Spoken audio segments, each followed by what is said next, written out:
Abasirikare 256 nibo bamaze guhunga umujyi wa Uvira.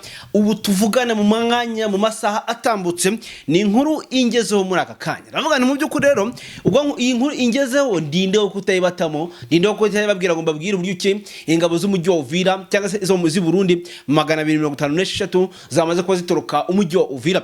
Ubundi kubera iki zivuye mu mujyi wa Uvira kandi urugamba rusa nkaho umujyi wa Uvira rutarimo? Ibi ngiye bindegerageza kugira ngo unyumve neza cyane, tubihuze ku rwego rukomeye cyane, ku rwego ruremereye. Hanyuma tuza kubihuza mu by'ukuri n'amakuru dufite, uraza guhita wumva ibyabaye.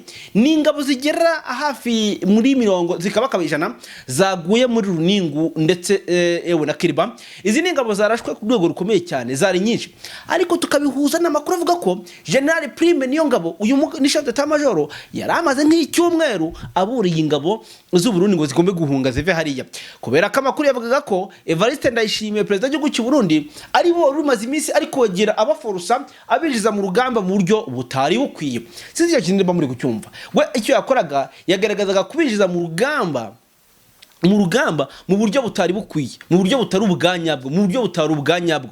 Ariko tuvugana ubu abasirikare bashaka kuba bagiye bamenye impamvu ya nyayo yababwiraga ngo muhunge. Amakuru yari yafite, aba bagabo baraganira bavugana, avuga ati turaje tubacane umuriro. Birashoboka ko wasanga umugabo General Sultan Makenga hari ukuntu anyuzamo akaganira na Prime na General Prime niyo ngabo, ariko bakaganira bavuga ati twarababwiye mwanga kuvamo, turababwira mwanga gusohoka, atariko turaje tukwereke icyo tubacaneho umuriro.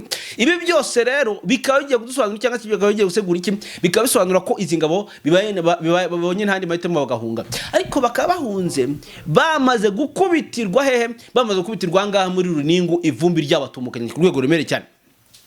Amakuru avuga ko Runingu habemo urugamba rukomeye cyane nkuko nabibwiye musacu atambutse, kugeza ubwo ingabo z'abacancuro zikubitirwamo ndetse zigafatwa amateko, izindi zikabahungiramo. Ariko bikavuga ko kugira ingabo zihungire Runingu ni nko guhungira ubwaye mu kigunda. Bavuze ati kugira ngo ngwe mu mwobo, aho kugira ngo nicwe n'isasu ry'ingabo z'u Burundi ari bo bagenzi banje twafatanyaga kurwana, aho kugira ngo mbisangemo reka mfate umwanya mpungire muri AFC/M23, aho kugira ngo mfe. Mbibutse ko bari bamaze iminsi babarashe, bari kubarasa kugira ngo babaka amafaranga bari bahembwe. Najobundi umucancuro yarahembwe, hanyuma umurundi we baramujijisha, bamubwira ko bamwongereye amafaranga kuri konti cyangwa se umushahara, bagahita bayakuraho. Anyamara abandi bacancuro bahembwa amadolari, bahita bahindukiza intwaro barasaba bacancuro benshi barabambuye amafaranga yabo, abandi bahita birukira muri M23 abatarapfuye. Ubu rero muri Runingu nyuma ko barashe ibombe, ingabo z'u Burundi zirashe bombe muri Sange ariko zikarashira muri Cibitoke. Bongeye gukora ikosa, barasa ku butaka bwa Kongo barasiye Cibitoke. Mukanya nibaza kubasubiza, niyo mpamvu nabwiye ngo nyamara Bujumbura barayirarika. Nabwo ati Bujumbura barayirarika, muravuga ngo nayange. Rero wa mugambi wo kurarika Bujumbura ngo nta urajya, kubera iki? Ngo igitero cyarashwe muri Runingu, ibombe yarashwe muri Runingu, ngigomba gusubizwa indi bombe igomba kugwa ku butaka bwa Bujumbura isaha iyo ariyo yose. Kubera iki rero ibi ngibi byakozwe n'igisekare cy'u Burundi, rero ingi bagomba kubiryozwa. Nibyo nababwiraga. Niyo mpamvu amakuru mfite yuko rero abagabo buri tayari cyane, ndetse n'impamvu ingabo z'ubundi zimwe muri zo ziri guhunga umujyi wa Uvira. Uzi impamvu ziri guhunga umujyi wa Uvira? Bamaze kumenya ko umujyi wa Uvira huzemwe aduyi gusa, nta munyamurenge ukibarirwamo, nta mututsi ukibarirwamo. Ubu tuvugana huzemo Wazalendo, aba baturage bose bagambaniye bagenzi babo. Abaturage bari mu mujyi wa Uvira bagambaniye bagenzi babo, mu byibuke, kuko amakuru avuga ko abaturage bose mwabonaga 23 bose barabazarendo, barabagambanye, kuko bazarendo kinjira bahise batungira bene wabo ati dore ngaba ari aho bari, bose barabamaneko. None rero izasarambwe zamenya ko izasarambwe zisange zatanze umuburo ko Uvira igiye kongera kwinjirwa bwa kabiri, kandi ko nta kubabarira kugomba kuza kubaho. Kandi kuko nawe ari wowe wese, nawe ari wowe wabigenza gute? Nawe ari wowe wabigenza ute? Wakora iki? Tujye tuganira tubwizanye ukuri. Tujye tuganira tubwizanye ukuri. Ari wowe wakora iki? Ntiwafata umwanzuro. Ari wowe ntiwafata umwanzuro ukinjira Uvira. Rero General Prime ngabo nk'umuntu ufite amakuru, we nta kindi yakoze, yahise abwira ingabo ati abafite uburyo mugomba kuva muhave, kuko nge sindi kumwe namwe, sinjye wabohereje mu rugamba, mwoherejwe na shebuja. Atariko igihe hari cyo mugiye kugurwa n'ishyano. Ibi nibyo neva bamubujije. Afashe bomba akubise ku butaka bwa Kongo, akubise muri Sange mu isoko, yisha abaturage.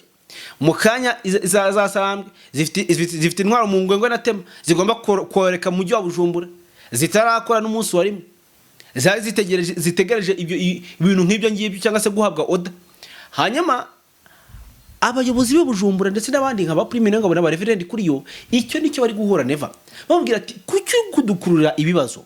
Noneho yamaze kuba natangaza ko umupaka wa Gatumba kuwufungura ngo baramubeshye, ngo ntabwo bazawufungura. Kuki urimo kudukururira ibibazo? Ibi byose ni by'umugabo bita Evaristo Ndayishimiye ari kuzira ubwo burozi ari kurya, ndetse kugeza ubwo avuga ati ndapfa, ati Mana nyitwarira nigendere. Ibi byose tuzaza kugira aho tubihuriza n'ibyo ari kwikorera cyangwa se n'ibyo ari gukora, agatuma abayobozi bamwanga ku rwego ruremereye cyane. Sinzi n'ibyo kintu muri kucyumva, sinzi n'ibyo kintu muri kucyumva. Bivuze ngo byose bifite ahantu bihuriye, bivuze ngo byose bifite ahantu bihuriye ku rwego ruremereye cyane. Byose bifite ingaruka zabyo, byose bifite intambara zabyo. Ibi bisobanuye cyangwa bivuze iki rero? Nta kindi kidasanzwe bivuze, kera kabaye ivumbi riraza gutumuka. Hagomba benshi, kera kabaye ivumbi riraza gutumuka, isi yose iraza kumirwa. Ibi bigiye kuba kuri abagabo. Runingo usange Kiriba urugamba ruracyarimo, ariko rusa nko ruri kwinjira umujyi wa Uvira kubera imirambo myinshi yuzuye Runingo bari gutora y'abarundi, ntago birarangira. Ayo ni amakuru amaze kuba nkurura. Hanyuma twihuta cyane, andi makuru akambwira ko tuvugana rero, tugiye duzimukira tukena muri Puezero ivumbi ryabaye ivumbi. Puezero amakuru arambwira ko ako tujye twemera Puezero bayirashishije drone nyinshi, drone 6 zose ni nyinshi. Drone 6 nizo zarashitse Puezero. Izo drone 6 ntago bari abasirikare bari kuzitega udutwe. Ntago drone ari ikintu ujya kuvuga ngo kirakurasa gukwepa igisasu. Oya. Rero bakoze repli strategique basa n'abasubiye inyuma. Urumva? Kuko izi ngabo zabarushije imbaraga.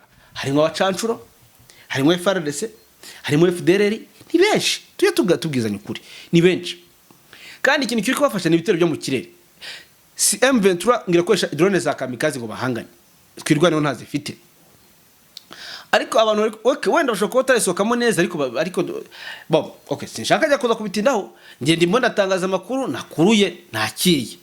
Ambwira ko Puezero ewana. Oya, rwambikanye n'urubi. Cyakoze hari abakoloneli bahaguye benshi, n'abasirikare benshi, ariko Puezero rwose ubu tuvugana aduyi yongeye kuyisubiza. Niyo makuru ahari, ariko amakuru avuga ko Amadubu nayo yongeye gusubira inyuma, areba uburyo ki agomba gukora akaruka kare plus strategique, bakaza bagaruka barwana nabe bakuramo. Gusa kuri bakuramo biraza kuborohera, kubera ko niba bakoze les plus strategique bagasubira inyuma, ukubya se kose baraba bafite neza, kuko barabaza aho bagomba kurasa naho bagomba kwinjirira. Kiretse babegeje inyuma bakabajyana kure cyane, ariko agace bafungiyemo kegeranye na Puezero. Si byose kegeranye na Puezero. Niyo makuru ahari, niyo makuru mfite muri aka kanya, kirahinduka. Tiga kubeshya abantu, nta kirahinduka pe. Nakana gatwanya mari. Aho ni muri Puezero. Dusimbuke Warikare Mana Nyagasani, drone ibintu ziri gukora ntago bibaho. Warikare drone ibintu ziri gukora ntago bibaho. Ibitero by'indege, reka turebe Warikare. Warikare amakuru avuga ko drone zikomeje kurasa ku rwego ruremereye cyane. Aka kanya inkuru ngezeho ndi mu kiganiro. Banyeretse drone ihetse igisasu Mana Nyagasani, bombe iri kugenda ikamanura ibi bombe hejuru y'ibirindiro bya FCM23. Igisirikare cya Repubulika Demokarasi ya Kongo biravuga ko kiri mu by'ukuri kiri kurwanisha indege zo mu bwoko bwa drone anga mu cyamba bya Warikare, hagamijwe gusenya ibirindiro byazo no kugabanya ubushobozi bwazo bwo guteza ibibazo muri kiriya gice cya Kivu y'Amajyaruguru. Amakuru atubwira ngo iki rero, iki gitero cy'inyeshyamba, amakuru atubwira ko umukanya gato gatambutse, iki gitero cy'inyeshyamba mu gace bita Chanjikilo, igisirikare cya Kongo binyuze mu ngabo zirwanira mu kirere cyagabye ibitero by'indege biremereye cyane ku birindiro bya FCM23 Iminjenje hafi ya Mpeti muri groupement ya Kisimba. Amakuru atubwira ko rero ibisasu byahaturikiye ngo butangiye kugoroba saa 10 ku isaha yaho, ubwo ni ku mugoroba, nyuma gato y'imirwano yabereye Chanjikilo. Biravugwa ko indege itagira abapiloti y'ingabo za Repubulika Demokarasi ya Kongo FARDC yakoreshejwe muri iki gikorwa cyo gusenya ibirindiro bavuga ko byarimo ububiko bw'ibikoresho by'inyeshyamba ziri mu gace gakikije Pinga.